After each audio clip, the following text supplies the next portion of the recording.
नमस्कार दोस्तों। आज हम बात करेंगे कि आप अपनी पढ़ाई को नीट की जो पढ़ाई है उसको कैसे इम्प्रूव कर सकते हैं, क्या क्या प्रॉब्लम्स आती हैं और मैंने क्या क्या प्रॉब्लम फेस की हैं। तो हम शुरुआत करेंगे सबसे पहले कौन कौन सी प्रॉब्लम्स आती हैं नीट की जो जर्नी है उसमें मुझे कौन सी प्रॉब्लम आई और मैंने उनको कैसे ओवरकम किया।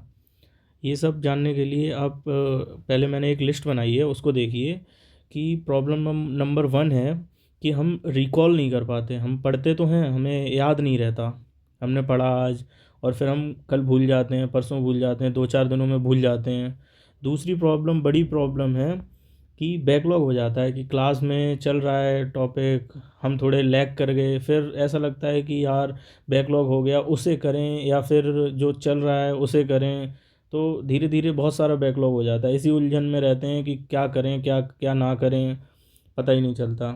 तीसरा है टाइम मैनेजमेंट। टाइम मैनेजमेंट करना बहुत ज़्यादा कठिन है, और स्पेशली ऐसे टाइम पे जब आप बहुत ज़्यादा स्ट्रेस में होते हो, आपका मतलब दिमाग मेंटली आप एक तरीके से डिस्टर्ब रहते हो। बहुत कम ऐसे लोग होंगे जो मेंटल प्रॉब्लम से ना जूझ रहे हों, वरना इसमें ये मतलब एक ऐसा रेस है जिसमें हर किसी को मेंटली प्रॉब्लम रहता है और स्ट्रेस की वजह से टाइम मैनेजमेंट नहीं हो पाता। फिर जब आप टेस्ट देने जाते हो, तब टेस्ट में आपने देखा होगा कि आपका माइंड एकदम ब्लैंक हो जाता है, आप पढ़ के जाते हो, उसी टाइम पे आपने पढ़ा होता है लेकिन वहाँ पर हमको याद ही नहीं रहता। ये वाली प्रॉब्लम भी आती है। फिर दूसरी प्रॉब्लम रहती है कि हम सिटिंग तो बहुत कर लेते हैं लेकिन हम स्टडी टाइम नहीं निकाल पाते हैं। सिटिंग और स्टडी टाइम में बहुत अंतर रहता है, ये तो आपको पता ही होगा कि सिटिंग किसे कहते हैं। आप जाके बैठ गए, आपका ध्यान कहीं और है, बैठे हुए हैं, बैठने का टाइम अलग ही काउंट होता है, वो आप 10-15 घंटे भी बैठ सकते हैं, लेकिन जो इफ़ेक्टिव स्टडी टाइम होता है वो इतना नहीं होता है हर इंसान का। फिर दूसरा, आप सो कितना रहे हो, फ़ोन कितना चला रहे हो, स्क्रीन टाइम आपका क्या है और सोने का कितना टाइम है। सोना भी बहुत ज़्यादा ज़रूरी है। ये भी प्रॉब्लम है एक कि तैयारी के टाइम पे हम लोग सोने को बिल्कुल इग्नोर कर देते हैं। मतलब मैं जब प्रिपेयर कर रहा था, तब मेरे साथ बहुत सारे दोस्त थे मेरे जो ऐसा सोचते थे कि हम सोने को बिल्कुल ख़त्म कर देंगे, सोएंगे ही नहीं हम। वो पूरी पूरी रात लाइब्रेरी में रहते थे, दिन में यहाँ पे आके ब्रेकफास्ट करके फिर चले जाते थे लाइब्रेरी में, पूरे पूरे 24-24 घंटे लाइब्रेरी में हैं। तो उससे भी बात नहीं बनेगी, आपको हर चीज़ बैलेंस करके चलनी पड़ेगी, तभी आप इस मतलब ये एक तरीके की लड़ाई है, उसको आप तभी जीत पाओगे जब हर चीज़ आपकी एकदम बैलेंस होगी। लाइक हर चीज़ बैलेंस का मतलब है आपको अपनी लाइफ भी देखनी है, आपको पढ़ाई भी देखनी है, हर चीज़ देखनी है। आप किसी भी एक चीज़ को इग्नोर नहीं कर सकते और ना ही दूसरी चीज़ को ज़्यादा इंपॉर्टेंस दे सकते हो। फिर तीसरा है हमको डर लग जाता है, हम टेस्ट देने जाते हैं या फिर हम सोचते हैं कि अब 5 महीने बचे हैं, अब 4 महीने बचे हैं, अब कल एग्ज़ाम है, ऐसा सोच सोच के हमको डर लगता है कि अब क्या होगा। और हमारे बहुत सारे रॉन्ग आइडियल्स भी होते हैं कि हम किसी और को फॉलो करने लगते हैं। ये भी प्रॉब्लम है, बहुत बड़ी प्रॉब्लम है। हम किसे फॉलो कर रहे हैं वो हमको फ़िल्टर करना पड़ेगा कि हम किस टाइम पे किसको फॉलो कर रहे हैं। जैसे रिसोर्स का यूटिलाइजेशन भी बहुत ज़्यादा अच्छे तरीके से करना चाहिए। रिसोर्स में आप क्या पढ़ रहे हो, आपका दोस्त क्या पढ़ रहा है, उससे आपको इफ़ेक्ट नहीं होना है कि आपका दोस्त क्या पढ़ रहा है, मतलब फ़ियर ऑफ मिसिंग आउट के चक्कर में कि हम कुछ मिस तो नहीं कर रहे हैं, वो कुछ ऐसा तो नहीं पढ़ ले रहा है। ये तो आई थिंक आपको इतना तो बेसिक आइडिया होगा ही कि आपको क्या पढ़ना है और क्या नहीं पढ़ना है, तो इसके बारे में भी बात करूँगा। तो फर्स्ट टाइम पर हम सॉल्यूशन को लेके बात करेंगे कि हम कैसे इन सब प्रॉब्लम्स को सॉल्व कर सकते हैं। पहली प्रॉब्लम वही है कि हमको चीज़ें याद नहीं आ पाती, रिकॉल नहीं कर पाते। तो रिकॉल के लिए मैं आपको 2-3 चीज़ें सजेस्ट करूँगा कि आप पहले तो पिक्चरल फॉर्म में पढ़ना शुरू कर दें।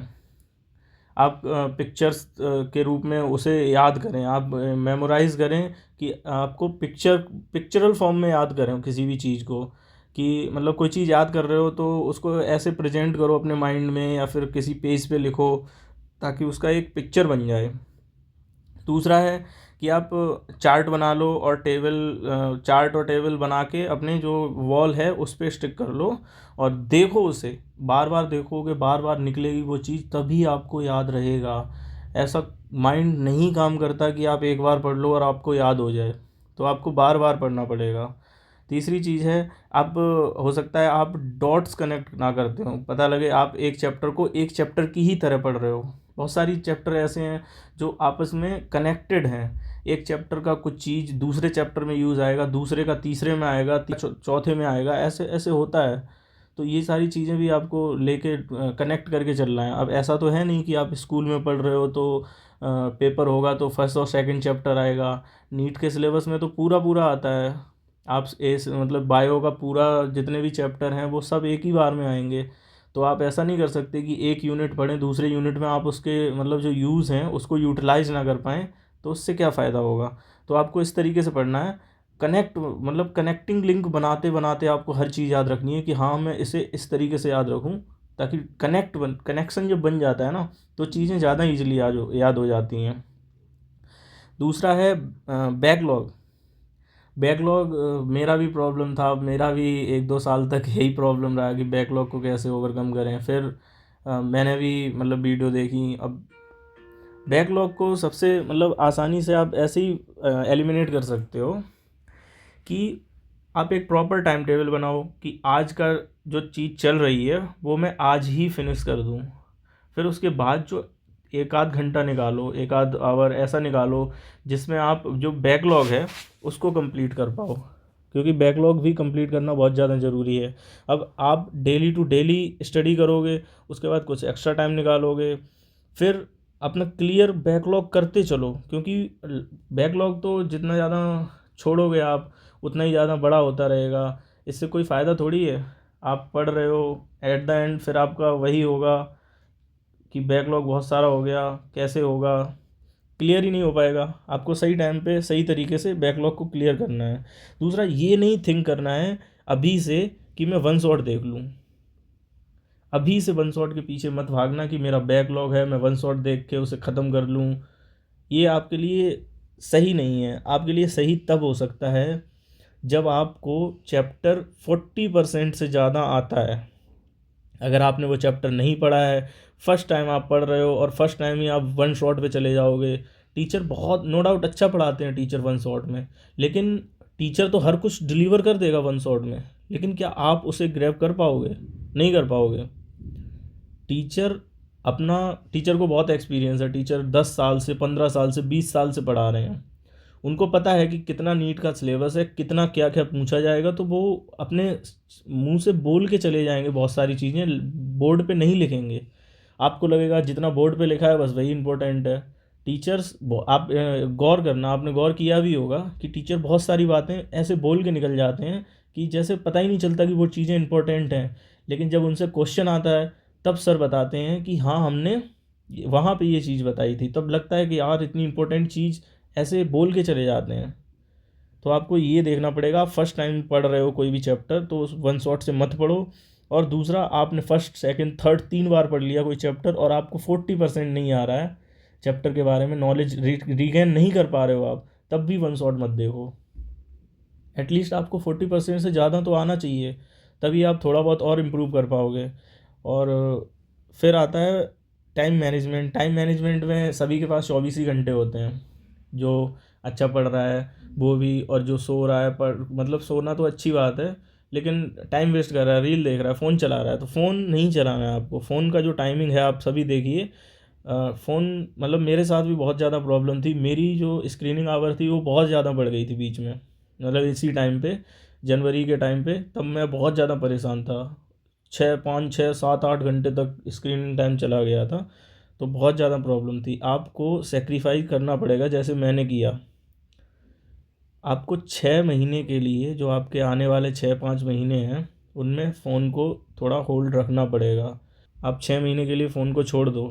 थिंक आपको करना है, जब फ़ोन को नहीं छोड़ पा रहे हो तो आपको थिंक करना है कि आपने नीट को क्रैक किया है, तो उसके बाद जो प्राइड होता है और घर से पापा और मतलब पूरा माहौल ऐसा जो होता है ना कि आप डॉक्टर बन रहे हो, वो आपको फ़ील करना है पूरा कि मैं किसके लिए फ़ोन को छोड़ रहा हूँ। बहुत सारे लोग फ़ोन नहीं छोड़ पाते हैं। आपको ये सब फ़ील करना है।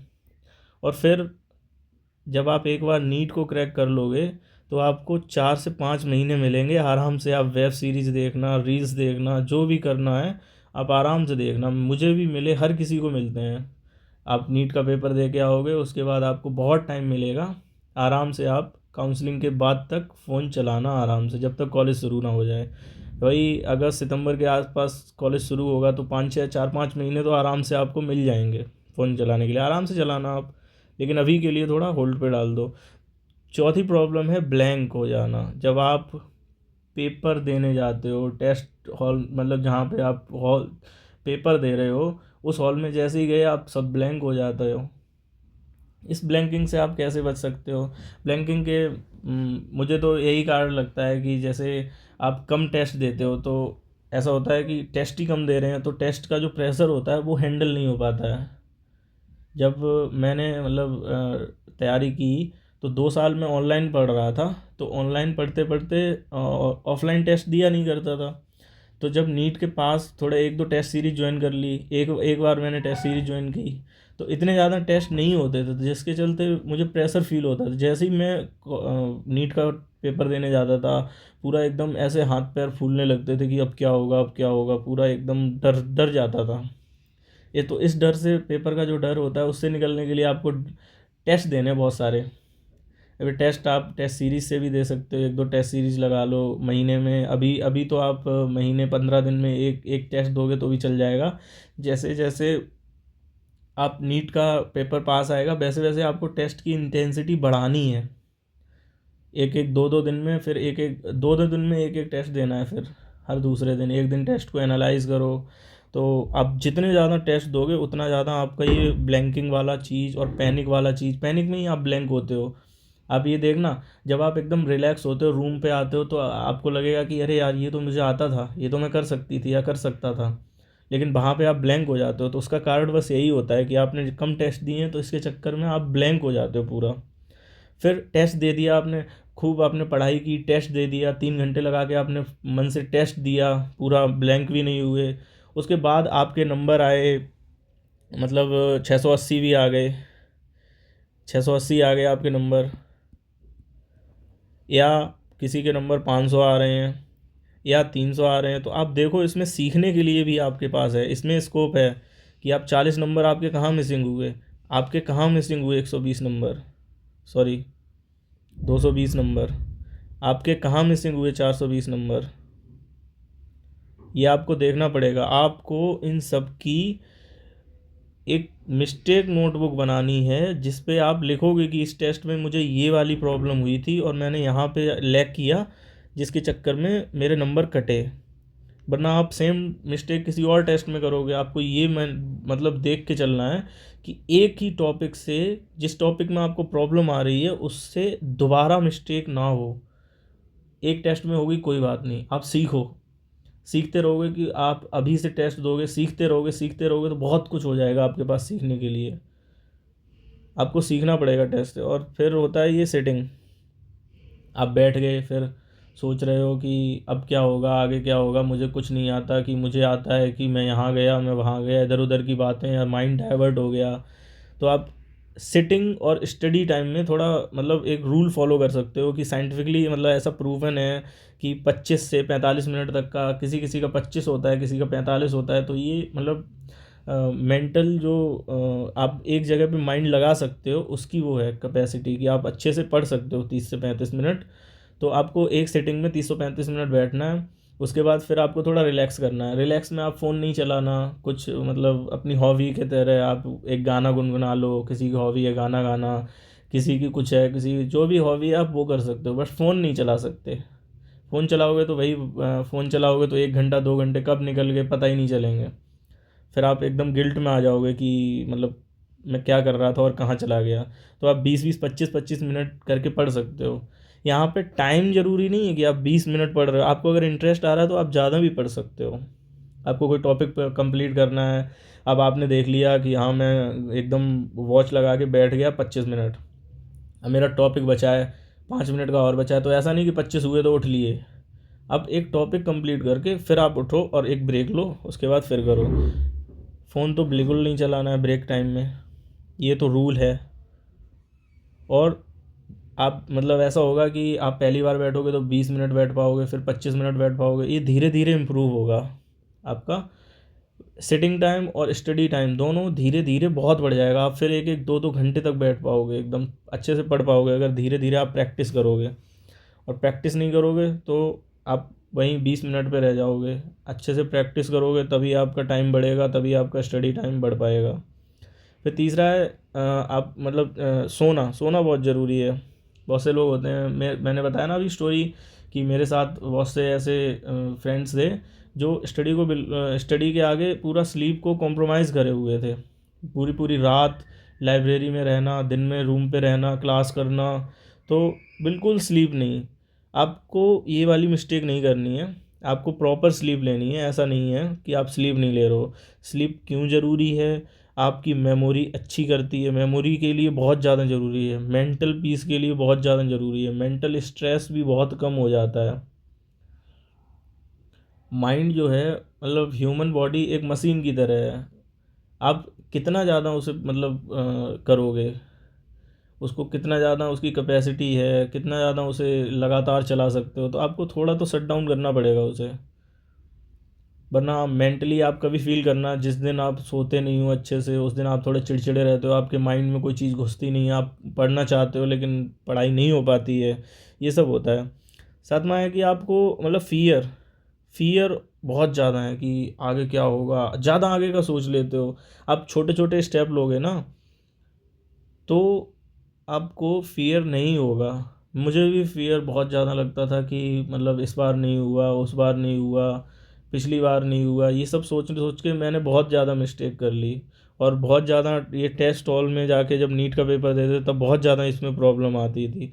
ओवर थिंक नहीं करनी है कि मुझे कुछ नहीं आता अभी और नीट का पेपर आ रहा है कि मैं कैसे मैनेज करूँगी। आप जब भी शुरू करोगे आप विश्वास मानिए, आप ये सोचोगे कि मुझे नहीं आता मैं कैसे करूँ, ये सोचने से बढ़िया आप अगर स्टार्ट कर दोगे तो आपके ज़्यादा बढ़िया नंबर आ जाएंगे। तो सोचना नहीं है। हाँ, ये मेरे को पता है कि हाँ बट ऐसा होता नहीं है, आइडियल कंडीशन तो नहीं है, लेकिन फिर भी आपको ये बहुत कम करना है। आपको सोचना है लेकिन इतना ज़्यादा नहीं सोचना है कि आपकी स्टडी बिल्कुल कॉम्प्रोमाइज़ हो जाए। और स्टडी आपको करनी है, टेस्ट देने हैं, तभी आपको कॉन्फिडेंस आएगा। कॉन्फिडेंस आपको बैठे बैठे या केवल किताबें पढ़ने से नहीं आएगा। जब तक आप टेस्ट नहीं दोगे, भले ही आपके 200 नंबर आए, 300 आए, कम से कम कॉन्फिडेंस आएगा कि हाँ मेरे 300 आ रहे हैं, मैं 5 महीने में इतने कर लूँगा, धीरे धीरे बढ़ा लूँगा। जो टॉपिक आपको नहीं आ रहा है उसको आप करिए, पूरा करिए। और जो मैं मिस्टेक नोटबुक का बता रहा था कि टेस्ट को एनालाइज करना मस्ट है, तो इसके बारे में मैं आपको बता दे रहा हूँ। इसको आप मतलब एक नोटबुक बना सकते हो जिसमें आप कुछ चीज़ें लिख सकते हो। अगर आप चाहो तो मैं इस पर एक नई वीडियो बना सकता हूँ कैसे आप जो मिस्टेक बुक है उसको मेंटेन कर सकते हो, मिस्टेक बुक को कैसे मेंटेन कर सकते हो। मिस्टेक बुक में ऐसा नहीं है कि आपको जो क्वेश्चन मतलब ऐसा है, थोड़ा सा ब्रीफ मतलब थोड़ा थोड़ा वो दे देता हूँ आपको आइडिया। मिस्टेक बुक में आप क्या है, जो क्वेश्चन आपने बिल्कुल अटैम्प्ट ही नहीं किए, जो क्वेश्चन आपने बिल्कुल अटैम्प्ट नहीं किए उनको आप अलग लिखोगे, और जो क्वेश्चन आपने अटैम्प्ट किए और गलत हो गए वो आप अलग लिखोगे, और जो क्वेश्चन आपको सिली मिस्टेक लग रहे हैं वो आप अलग लिखोगे। इस तरीके से आपको पूरा एकदम साइंटिफिक मैनर में अच्छे से, ताकि आपको पता रहे कि मुझे क्या आता है क्या नहीं आता है। जो आपने अटैम्प्ट नहीं किए हैं इसको आप ज़्यादा अच्छे से पढ़ोगे, सिली मिस्टेक को आप कैसे बचा सकते हो ये देखोगे। तो ये सारी चीज़ें आपको एक मिस्टेक नोटबुक मेंटेन करनी पड़ेगी। और आपका जो फ़ियर है वो रिमूव होगा पढ़ाई करके, ना कि ओवर थिंकिंग करके। बहुत से अब एक नया पॉइंट है, ये मैं ऐड किया है अभी कि मैंने भी वीडियो देखी हैं यूट्यूब पे बहुत सारी। आप रॉन्ग आइडियल्स को फॉलो करते हो, मतलब आप ऐसे इंसानों को फॉलो कर रहे हो जो बिजनेसमैन हैं, जो आपको कस्टमर की तरह ट्रीट करते हैं। बहुत सारे ऐसे लोग हैं कि आपको आएंगे कि हाँ ये वाली बुक ले लो, इसमें 36 साल के क्वेश्चन आंसर हैं, नीट के प्रीवियस ईयर 36 साल के। आप विश्वास करिए 36 साल तो बहुत दूर हैं, 6 साल का भी पीछे के अगर आप क्वेश्चन लगा रहे हो ना, तो आज के क्वेश्चनों का और 6 साल पीछे के क्वेश्चनों में बहुत अंतर है। तो 36 साल पुराने क्वेश्चन आंसर लगाने से कौन सा आपको बेनिफिट हो जाएगा। वो बस आपको इसलिए बोल देते हैं कि उनको उस कंपनी से पैसे मिले होते हैं कि हाँ ये वाली बुक है, इसमें 36 साल पुराने हैं, आप इसको एडवर्टाइज़ कर दीजिए और मैं आपको इतने पैसे दे दूँगा। तो वो तो आपको कस्टमर की तरह ट्रीट कर रहे हैं ना। तो ऐसे लोगों को फॉलो नहीं करना है, ऐसे लोगों को फॉलो करना है जिनको आप खुद इतने ज़्यादा समझदार हो कि आपको दिख रहा है कि हाँ, मुझे किस चीज़ को करना है, किस चीज़ को नहीं करना है। तो आप 36 साल के पीछे मत भागिए, आप ऐसे लोगों को फॉलो कीजिए जिनकी बुक्स हैं। जैसे मैंने पर्सनली एमआर सर की जो बुक थी मैड इजी वाली, जो जिसमें उन्होंने फार्मूले लिख रखे हैं, बहुत सारे ट्रिक्स लिख रखी हैं, एमआर स्टार, वो सारी चीज़ें मैंने फॉलो की थी। क्योंकि मैंने एक साल उससे पीडब्ल्यू से भी तैयारी की थी, तो मुझे पता था कि एमआर सर किस तरीके से पढ़ाते हैं, उनके फार्मूले क्या हैं, तो वो मैंने पढ़ी थी। मैं ये वाली बुक केवल उन्हीं को रिकमेंड करूँगा, मतलब पेड प्रमोशन तो नहीं है, लेकिन पर्सनली मुझे बड़ी बढ़िया लगी थी, उसमें सारी चीज़ें थी ऑलमोस्ट। मैं नीट का पेपर देने गया था, तो मैंने 8 घंटे लगा के मैंने पूरी 11th और 12th के सारे फार्मूले देख लिए थे, सारे एमआर स्टार। मतलब होता है ना कि एक एक 10-10 20-20 सेकंड में फिजिक्स के बड़े बड़े क्वेश्चन सॉल्व करना, ये हो जाता है उससे। लेकिन ये आपको तभी रिकमेंडेड है जब आपने एमआर सर के लेक्चर देखे हैं, वरना आपको समझ ही नहीं आएगा कि उन्होंने कहाँ से क्या लिख दिया है, क्या डायग्राम बना दिए है, आप नहीं पकड़ पाओगे, तो आपको नहीं खरीदनी है। दूसरी बात कि आपको टीचर्स को फॉलो करना है, ना कि बिजनेसमैन को। ये आपको खुद आइडेंटिफाई करना पड़ेगा कौन बिजनेसमैन है, कौन आपका टीचर है, कौन रियल में चाहता है आपका भला, और कौन आपको केवल कस्टमर बनाना चाहता है। ये वाला भी आपको पूरा सोच के चलना पड़ेगा। अब 8वां है कि आप रिसोर्स के पीछे भागते हो। तो बायो में तो सबको पता रहता है कि हाँ, केवल एनसीईआरटी पढ़ो और टेस्ट दो, बाकी हो जाएगा। और एनसीईआरटी कैसे पढ़नी है? एनसीईआरटी पढ़नी है, आप सोचो कि अगर आप एग्ज़ामिनर होते तो आप खुद को इस लाइन से ट्रैप करने के लिए, मतलब एक प्रॉपर जो पैराग्राफ है, उस पैराग्राफ से आप कैसे क्वेश्चन बनाते कि खुद को ट्रैप कर पाते। ऐसा सोचो कि एग्जामिनर बस आपको ही ट्रैप करना चाह रहा है, तो वो क्या क्वेश्चन बनाएगा, प्लस क्या आंसर ऑप्शन रखेगा। ऑप्शन भी आप ऐसे बनाओ एकदम सिमिलर, ऐसे नहीं कि बहुत ज़्यादा अलग अलग आप इजीली पकड़ पाओ। ऑप्शन भी आजकल नीट में ऐसे आ रहे हैं जो बिल्कुल एक दूसरे से सिमिलर हैं।